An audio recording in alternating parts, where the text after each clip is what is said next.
Greetings, everybody, and welcome to another edition of AUHSD Future Talks. I am your host, Michael Matsuda, the Superintendent of the Anaheim Union High School District.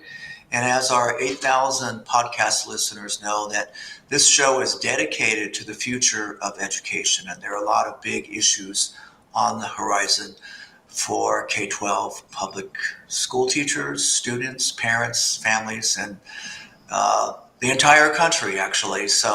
And today we're talking about a big issue called school redesign. In our own district, we are dealing with declining enrollment, which has led to school consolidation between a junior high, Orangeview Junior High, and a senior high, Western High School. And today we're going to talk to two of the leaders of the Orangeview redesign team. We have as our guest Bindi Crawford, the principal of Orangeview, and Ann Rice, a science teacher and 5C coach as well. So, ladies, welcome to our little show. Thank you. Happy to be here. Thank you so much. So we're going to get right into it, and this is a very fluid conversation. But the first question for our audience is, what is school redesign? Wow, we could answer that in just a few words and be done. No, just kidding. That's a great question. I don't think it even has a single answer, right, Bindi? Like one simple answer. School redesign, I would say, is based on the principle that schools for the last century in the United States have really centered around a factory-based model. Think of assembly lines, cranking out widgets. But in the in the case of schools, they're cranking out complacent workers and maybe weeding out outliers. And there's an argument that really never would have been the ideal, or that would have worked. And school redesign is the concept that we can do better and we should be doing better. In a system that's based on factory structure, we wonder why the kids are disengaged. We wonder why the teachers feel exhausted and unfulfilled. And redesign is looking at, how do we make a school that makes teaching the profession that teachers deserve and that students want? Wow. Bindi, what would you want to add to that? Well, there's not much, Ann covered it, but there is so much when it comes to redesign. And I think Ann nailed it right on the head. We're looking at, does the factory model, or does the antiquated system that really hasn't changed, Mike, since you and I were in school, does it fit the student or the student that we want to graduate today? And the answer really for a lot of people is no. And some of that frustration that comes from educators, some of that frustration that comes from parents and students is that the world is changing at a much faster rate than it ever did in the past. And we've got to keep up. And so some people would even say, as the articles that we've read as a group, we don't even know the jobs that we're training kids for today. We need to get them to think critically. They can learn the skills after we expose them to things, but it's our job to get them to learn and think critically, to learn how to collaborate. And the factory model for the school system doesn't do that necessarily. I think Anaheim Union High School District with the 5 Cs is doing a lot of that to make steps towards that. But we're looking at shaking things up and seeing what can we do differently within the same number of hours of day, not only for the student, but for the teacher and the parent as well, and the educator at any level, to make our time be used differently. So a lot of this is rooted in research through the Learning Policy Institute that's headed by the president of the State Board of Education, Linda Darling Hammond, and it's based in Washington, D.C. And her group has introduced 10 principles of redesign. And I know that the team looked at that and have focused on what they can handle, at least in this first phase. Could you talk a little bit about what principles spoke to the team? And then, Ann, I know that you were also wanted to share who's part of that team, but let's take that first part of that question first, Ann. So, or go ahead. I can cover the school redesign and how we were lucky enough to partner with some amazing visionaries and educational leaders. So we were lucky to partner with leaders like David Brazier, Barnett Berry, Linda Darling Hammond, and LPI. And so our work really began when we changed what our goal was in our end product. So when we made the decision as a board and as a district to consolidate the schools, it was a consolidation, a merger. How do we coexist on the same property? And really in July, we brought together parents, students, staff from all positions, administrators, district office, and we rooted our work in looking at the Redesigning Schools article, the 10 Features of Success, co-written by Linda Darling Hammond. We partnered with her and we looked at, there's 10 features that are required or needed for a full redesign. And what we did was we wanted to start off with parts that we could digest and learn from. It's a very robust article, but we focused on the first few features. So positive relationships, safe and inclusive environments, culturally responsive teaching, deeper learning, and authentic assessments. And we realized we do a lot of this already with PTAs, with CPSF, safe and inclusive environments, community schools with the strength of the community schools aspect in AUHSD. We just needed to tweak it so that it truly changed what it looked like to the students as well. And so this was the rooting of the foundation. And we were really lucky. Linda Darling Hammond kicked us off for our retreat. And that was magical to listen to her talk. And so, Anne, I know you introduced her at our retreat and you had a great introduction of her. Do you want to talk about that? I'll speak a bit to our rock stars, but I think to me, over the past few months, I've gotten to know that the real rock stars are the colleagues in the room with us, Bindi, that are working to make this a reality, to take it from vision to reality. So it was an honor. Those are the teachers, right? Well, there's more than just teachers in there. They are. So first of all, Barnett and David, who are our senior advisors in this journey, I like to call them the educational mythbusters. They remind me so much of Adam and Jamie from that old show that we all watched it. And one of them is more impulsive and wants to blow things up, and the other one's a little more reserved and a little more measured. And that's who they are. But they complement each other beautifully, and they have been invaluable in their leadership to us. They know exactly what to say and what to do and when and how to do it when we have no idea what we are doing. And so the team that is working on redesign, besides myself and Bindi, includes teachers from across Western and Orangeview, from across different disciplines and topics and areas. We have classified representation. We have focus groups that focus on student input, so student voice is brought to that decision-making session. We have a larger extension of that group that includes parents and multiple forms of classified. All in all, it's a core, I don't know, Bindi, would you say like about 15 at its core, about 15 members? And they represent all sorts of different types of viewpoints that are needed when you're thinking of reframing an entire school experience for the student.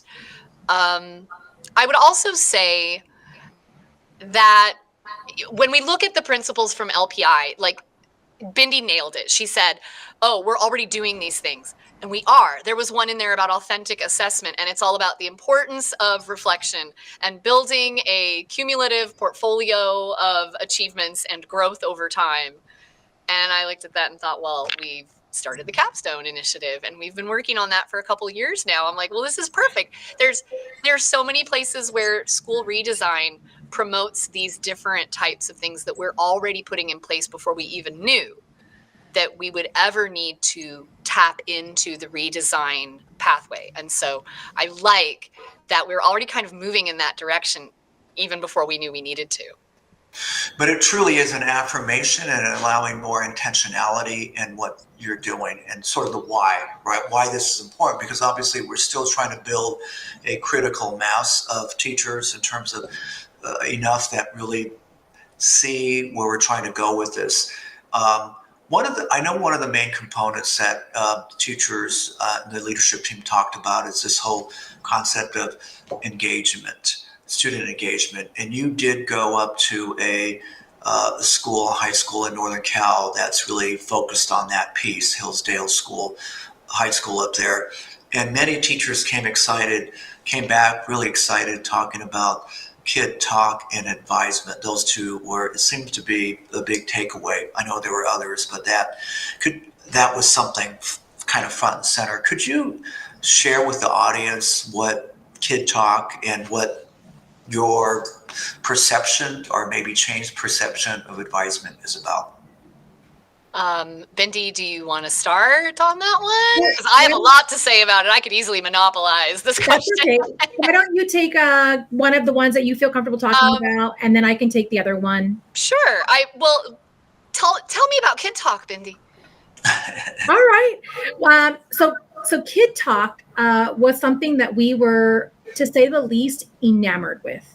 And part of that is the level of collaboration and communication that we saw exist in a classroom, where we saw different entities, administration, counseling, educational specialists, teachers, who are all coexisting with a small learning community or a teaching team, all focused on the same group of students that are working at such a high level of efficiency that we walked out thinking, we want to do that. We want to talk about kids in a positive, meaningful way that is effective, supports them, meets their need, and allows us to get to know them on a personal level. So effectively, you might have at any school district an SST model or an EMT model, as we call it here at AUHSD. But those are almost like an annual exam. You might go see a doctor when you feel like something is wrong, or you have something that you need fixed, or somebody's saying, hey, I can't do this. The Kid Talk, I would look at that different. It's almost like consistent care. You don't have a choice. You have to go see your doctor every 2 months, and you're going to be part of this, or you have adults that are caring for you as a preventative care and to get to things. And so we looked at that as an opportunity where during the school day, staff really gets to talk and work with and work for students and families, where they could celebrate achievements. You could look at where a student needs support, and it really looks at supporting the whole child. So what they're doing is they're meeting how many times a week? They could be meeting as many as 3 times a week, based on the bell schedule that we've got set up. But it's minimum, it's once a week, is what we're hoping. And the teachers, the core teachers, because they all have the same kids, right, mm-hmm. within that house, and you might have the counselors and other special ed folks, right, all in the same place, and they're talking about the same kids, and they're going through, like you say, Bindi, just a checkup, at least once or twice a week, and it's very efficient, and it's very positive. And you have the same people talking about the same kids. So it's not like just singleton and all over the place like it is with many schools. So that's awesome. And we're going to come back to technology, because I know that that's the missing piece that I think we have, technology and artificial intelligence on that. Let's shift it and to the other piece, the overarching advisement piece. Yeah, the advisory. So advisory is a word that may or may not have connotations to the average listener because of whatever structures are in place at a school that you have experience with. We sometimes think of it as, it's homeroom, or it's a planning class or a tutorial class, and all these words get thrown around like they're, all interchangeable. So what advisory is envisioned to be in a redesigned school, or in our school that we're looking forward to, starting to frame for the fall, is a recurring period of time 3 times a week that is set aside within the school day. It's a separate piece of time. It's not an extension of an existing class. That piece of time is with students that I, as a teacher, I have those students already in my science classes somewhere. So they are mine. They're not necessarily grouped together in advisory the way they would be in a class. I might have some from one period and some from another, but I know them all as my students, and now I know them as my advisory group. And over those 3 days of the week, me and the other teachers who are in my teaching cohort are planning what we want those kids to focus on throughout their advisory throughout the week. So this is a teacher designed session. And we're looking at crafting some sort of larger patterns, like a 7th grade arch, an 8th grade arch, what the junior high kids might do throughout the year in advisory. For lower grades, you might want to have more skill building. You might want to use that time to teach them about how to have scholarly skills, how to organize their notebooks, just getting them frame of mind to get that thing set up. But as you shift to upper grades, advisory could start to focus on college and career planning and focus on, we have to fill out the FAFSA and we're going to do these other things. And what I saw at Hillsdale that just thrilled me was that those advisory classes became the core of the interpersonal connections that they were building at Hillsdale, because those advisory classes were not just time for doing stuff. They weren't just about getting stuff done. They were also about getting to know each other, celebrating the achievements of each other. It was your school family. It was like your home pod. They supported each other. Teachers could work together to split up advisory for a tutorial day if needed. I'm going to keep these kids for science, and you and you and you, you're all going to go see the history teacher, and everybody go. They had in every room, there was some part of the room dedicated to the advisory group, and the kids all had little about me things. They were just celebrating that they had a space where they belonged and where they knew that teacher would notice if they were or weren't there, and if they were or weren't happy, and if they needed someone. And then they stayed with that advisory teacher for 2 years. So it's looped, right? Yeah. So not only were some of their core academic classes looped, but advisory was looped. Yeah. And even as you got into upper grades, where it's much harder to maybe loop instructional classes because of, diversity of different electives at the upper grade level and such, advisory was looped. And that was such an important feature in my eyes, that there was a sense of, we're setting these roots down, and then when you return to me next fall, we already know each other. And as the advisor, I also become the point of contact for that student's family. So that entire community schools connection is now through me. I make contact with those 30 kids' families. I know them. We have a barbecue and they all come to it for our team. We know them. And I know that their little sister just got her, bicycle for the first time. Yes. And I know that. And hey, I had your brother. You're going, all of that. Yeah. And so when the parent has a question or they don't know how to navigate something, they don't have to call the office and maybe leave a message or figure it. They email me. They call me. Yeah, I could feel the energy when you guys came back. Let me ask you this, Ann. I mean, what do you think that's going to do about taking teachers out of their silos and students out of silos? In traditional schools, so many teachers are kind of alone, right? Yeah. So what does this mean to build that collaborative culture of teachers and students? It's so exciting to think about that. I've always told my friends that are not teachers that teaching is an incredibly lonely profession. I'm surrounded by people all day, but they're kids. And if I see another adult for a meaningful slice of time in the day, it's short. And I could go an entire day without having an adult conversation. This changes that in the sense that it's better for teachers and better for kids. So the silo effect is going to, by design, begin to crumble, because I am now working with interdisciplinary groups to plan things for my students that stretch across class boundaries. I am deliberately built into my school day, meeting with colleagues to talk about my kids, to find out what's happening in the other classes. Why is she doing great in your class and why is she struggling in mine? And what can we do together to fix that? I feel like this is what a school should do. And the idea behind redesign is that yes, schools should be doing it this way.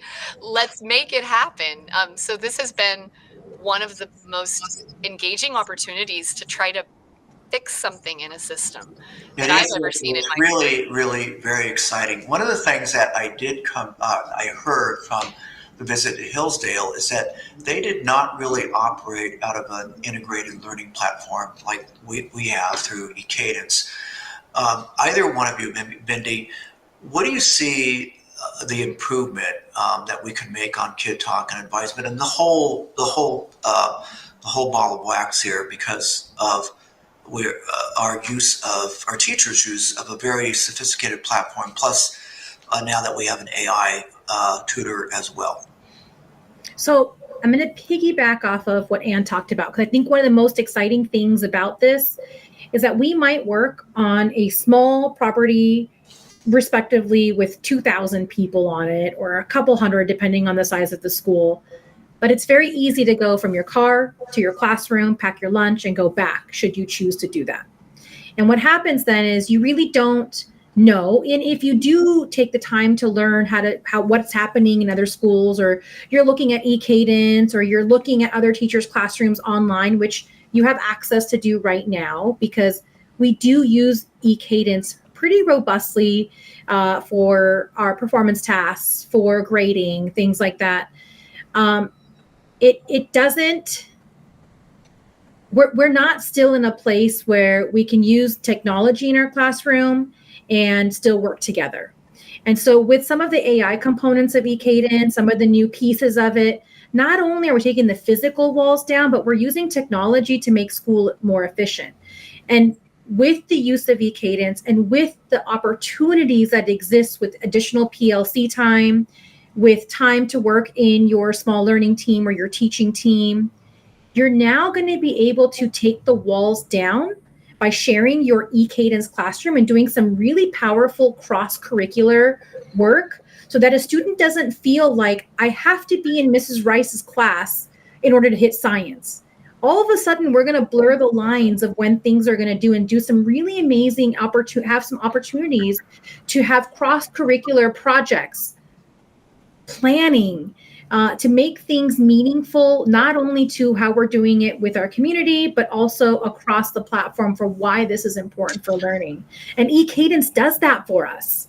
So we're very interested, as I think LPI, and scale, right? Everything we're learning here, we, regardless of whether we go through consolidation, you guys are really the cutting edge of the district in terms of where this is all developing some cohesion.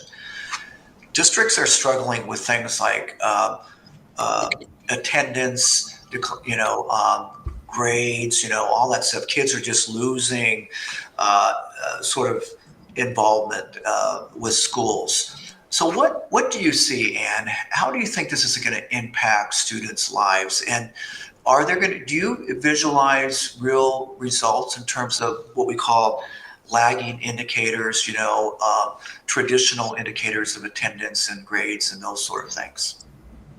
Well, lacking the magic crystal ball to look 5 years into the future to see what will happen, I can't forecast it, but I can say that after speaking to some of the people at Hillsdale, after looking at some of the data from our school site, this entire process is a long game.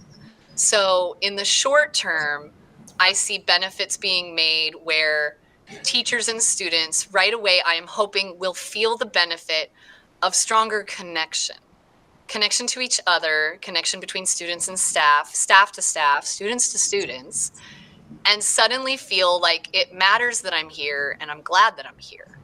So that to me is huge. That can then trickle over into, whether or not I commit to doing my best that I can here, and whether or not the things that are offered here have some impact on me and what I do in my world. So what I'm hoping is that the student connections that we're going to build through having longer periods, through having looped periods, through having advisory and kid talk and all of these structures embedded into the day, where it is much easier to uplift a student and support what they need, and to notice and know your students by, the name, the face, and the story. All of those things becoming more deeply embedded into the routine of the school day. I am hoping, and I am very, very eager and optimistic to see if this is how it's going to be, because I think it will be. That is going to translate into the student feeling personally served by the school, that they understand that they don't just go to this place because they have to. They come here because they want to. There's something in it they want, more than just their friends, which we all know as adolescents. They're, I want to be with my friends. Yes, but do you also want to check in with that person? There's got to be someone on campus who cares about you. And I think in the system, the students will realize that. I'm not sure they realize it now necessarily. Some do. But what if they all did? It is about agency, and that's what everybody's talking about. What is the magic dust? And I think you guys are on the precipice of that. I like to think about it as, like, in elementary school, kids were so much more excited, and some of it was just youth and development, but also look at the structure. Yeah. They were with one group all the time, one teacher, everybody knew everybody else upside and down. And at the end of the year, it was like, oh, we have to leave you, let you go. And so what we're doing is we're sort of bridging that world with the world of 7 through 12, which is traditionally just been polar opposite. Don't sit down, be quiet, do a thing. Don't ask questions. Okay, bell rang, get out, go do it again with some new person, adjust to, and it's, this entire structure is designed to be somewhere in between that. And that is something that is necessary, especially as I've watched kids change over my 24 years, and especially as they've changed post-COVID. I feel that they really need and will benefit from that additional connection, that additional support. Bindi, for those just starting on this journey, whether it's inside the district or outside, what were the challenges of helping to get this critical mass that we see happening at Orangeview and Western? So I think it was, we asked everyone to dream. Radically dream was the line that we used, right? And we fell into pitfalls of how do we do that because of this, and this. And all of the this, and this, whatever example we gave with whatever idea we had, it was because of current framework, current pitfalls. And we would ask and we refrain. We really learned how to speak differently with each other. So our challenge was, how do we not only think different, how do we dream, but then how do we think differently so that the things that would stop us from hitting those goals don't impact us actually getting there? So if you look at those 15, 18, sometimes 20 people that are in the room that we call our design team, we're still learning. And we've reframed how to talk to each other. We've reframed our mentality from almost like let's let leadership do that. Well, what does management say? To wanting to be a co-pilot to now let's learn how to pilot, right? We're so used to a framework and a system where we have administrators, principals decide that, district office decides that.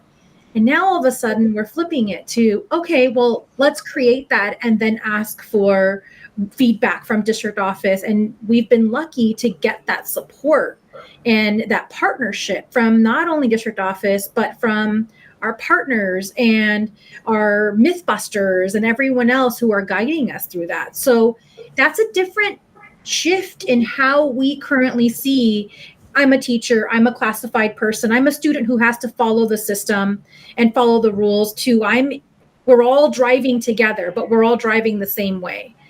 Go ahead. No, we only have time for one more question here, and I'm going to have Ann give us the last word. Oh, golly. Well, okay. Next year, hold on, I just have to make it really profound. And for our audience, I mean, this is phase one. There are I know there's work ahead of us. Yeah. But next year we are starting. right? Ready or not, here we go. We're pressing the button, right? Incoming seventh graders. And what do you think that in 6 years, you touched on this a little bit, but when they graduate in 6 years, those incoming seventh graders, what do you think they're going to say about their experience? What would you like them to say about their experience in 6 years? Oh, that's such a cool question. I started my career at a 712 where I did get to follow my little babies all the way up the ladder, and it was wonderful to see them walk across and get their cap and gown and diploma thing going on after that first day, and the things they said. I want them to say that they loved it here. I want them to say that they had a love for this place as a piece of their life. I mean, think about it. You're an 18-year-old, right? They'll have spent 6 years here. It's like a third of their life. It's huge. And it's a part of their life where a lot happens. And it's a full, like almost half of their educational life up to that point. So I want them to feel deeply connected to the space and the people who made it real, the people who helped them be what they are. I want them to be able to say that they feel like they don't know where their home family stops and their school family starts. That's beautiful. That's a beautiful way to end our little discussion. I think we just started it. There's going to be more discussions about this, but on behalf of all of our 26,000 students and their families and their futures, thank you, Ann Rice, and thank you, Bindi Crawford, and the entire redesign team at both schools. It was our pleasure. Thank you for having us. We're excited about it. If you can't feel it, we're pretty excited about the possibility of what we can create.